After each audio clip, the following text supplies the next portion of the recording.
Just for a minute, imagine that you reach such a level of clinging to God that Hashem is standing right opposite you and he whispers into your ear and he says, wow, you have really found favor in my eyes. Not just you, your whole family, with all those strimals. You guys are so frum, so cute. When I posted this picture of my family, it was like a mixed blessing for me. Because on one hand, I put so much work into it and built a house, but it was my house. What did I do for Hashem? Did I neglect Hashem's house? So Hashem says, you guys are gewaltig. And all those other people who are busy talking politics, running after power, money, lust, off with their heads. Wipe them out. Start new with you. Couple of years of fruitful multiply, and I'll make you into a new nation. How many of us would be able to resist the enticement from the creator of the world who's telling you, you have found favor in my eyes. I want to make you into a great nation. That was the offer that both Moshe and Noach were given. What does Noach have to do with the golden calf? The Zohar connects the two. Why did Hashem call the flood after Noach? He didn't bring the flood. Noach was informed about the flood. And he focused on his family and not the rest of the world. He could have prevented the flood. Now I want to tell you that the Zohar defends Noach. Noach, number one, there weren't a lot of tzaddikim in his generation, and he lived before Abraham, Yitzchak, and Yaakov. But nevertheless, Noach was not on the same level of self-sacrifice as Moshe. Says the Zohar, this was the test of Moshe Rabbeinu. How did Moshe look through this and recognize that here is an opportunity? Here is a door to higher consciousness. What was the code word? Hinichali, leave me alone, Hashem says. Why are those words so important? Leave me alone. Rashi explains that he hinted to him that only if he left him alone could he destroy the Jewish people. But if Moshe wouldn't leave Hashem alone, he couldn't destroy the Jewish people.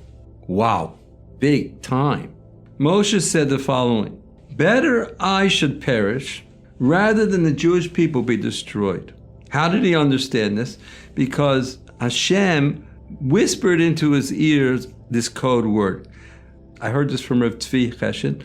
Hinichali is the gematria of Mei Noach, the floodwaters of Noach. The Zohar brings another pasuk, another verse. Moshe said, Im ayin mecheni no. If you don't forgive them, wipe me out. I'd rather die.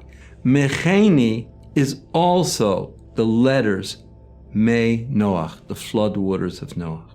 And Hashem forgives them because of Moshe's prayers.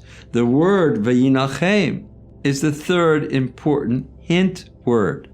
3 words. Hanichali, mecheni, vayinachem.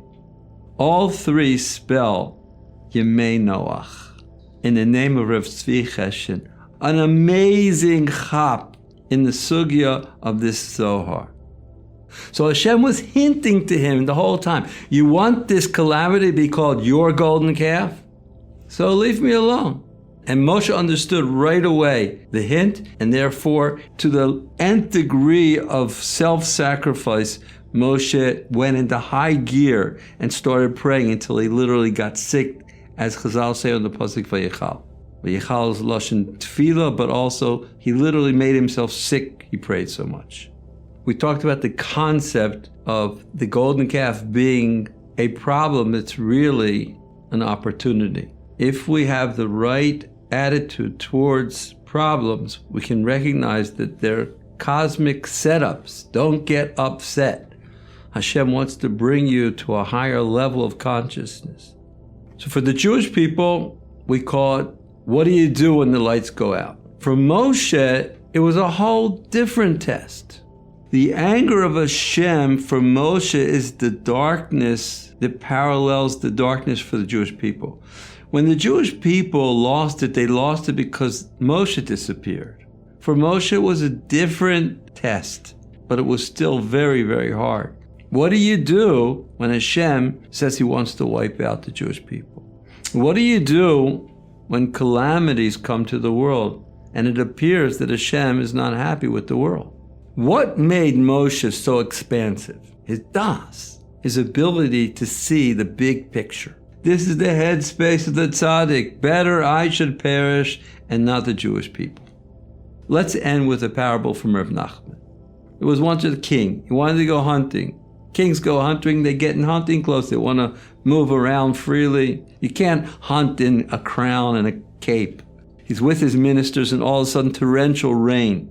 Reb Nachman called it a mabul, a flood. All of the ministers run for their lives, leaving the king in the middle of the forest alone. Mortal danger. He wanders and wanders until he comes to a shack, knocks on the door, an old man opens up. Hardly nothing inside.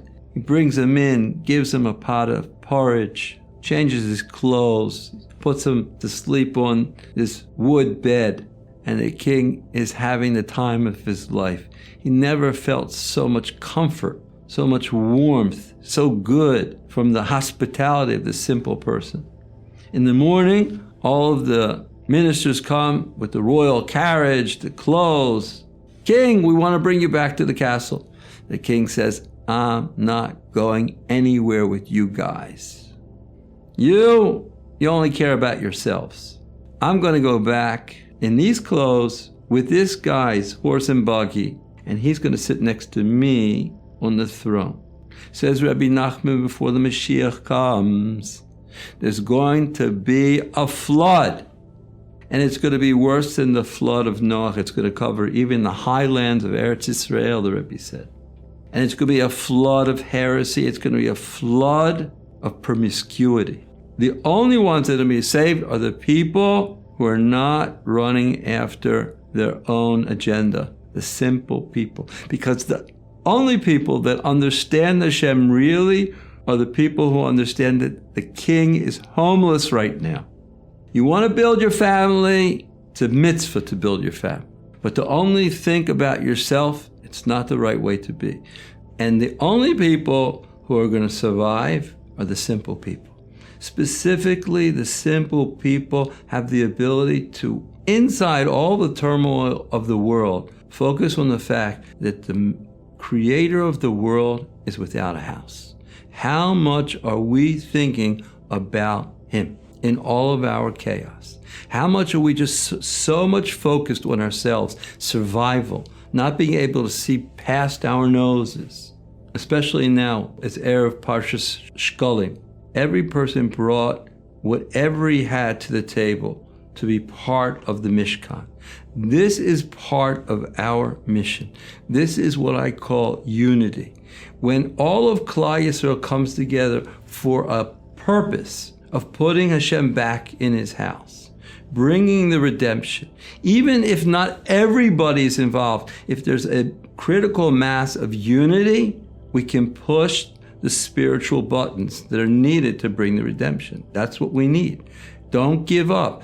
The problems are really the opportunities for something bigger. The problems are so big that a person thinks that if I can't fight this, this is big. This is pandemic. This is world problems. I can't even deal with my own little problems. No, we have to recognize the king is without a house. Now it's time to focus on Hashem's house. Let's build the house of Hashem.